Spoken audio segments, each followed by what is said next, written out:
राजीव एक super power वाला इंसान है, लेकिन उसकी छवि हीरो जैसी नहीं, बल्कि लोगों के लिए मुसीबत है। गुस्सैल, बेपरवाह और पूरी दिल्ली में मशहूर नकारात्मक तरीके से। एक दिन वो एक फैमिली डिनर में पहुंचता है, जहां उसकी मुलाकात होती है सरिता और उसके पति रमेश से। सब कुछ नॉर्मल लग रहा होता है, लेकिन अचानक राजीव सरिता पर हमला कर देता है एक फोर्क से। पर सरिता को कुछ नहीं होता। तभी राजीव को एहसास होता है कि सरिता भी उसी की तरह है, एक सुपर ह्यूमन। बात बढ़ती है, दोनों में तकरार होती है और जोरदार फाइट शुरू हो जाती है। कभी छतों पर, कभी आसमान में, जैसे दो तूफान टकरा रहे हों। इसी लड़ाई में राजीव सच्चाई जानना चाहता है, हम दोनों में क्या रिश्ता है।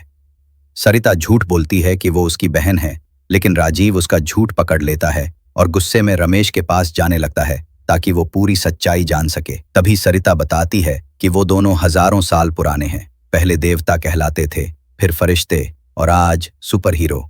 लेकिन वो दोनों एक दूसरे के जोड़े हैं, और जब ये जोड़े पास आते हैं, उनकी ताकत कम होती जाती है।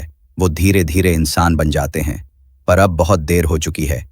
कुछ हथियारबंद लोग अस्पताल में हमला करते हैं। सरिता को गोली लगती है और राजीव बुरी तरह घायल हो जाता है।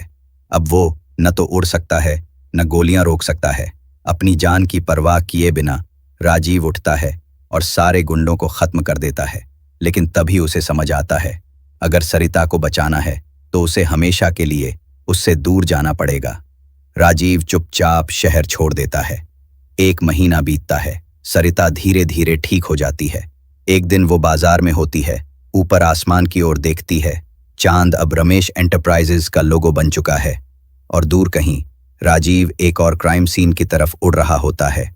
लेकिन अब वो न सिर्फ ताकतवर है, बल्कि इंसानियत से भी भरा हुआ है।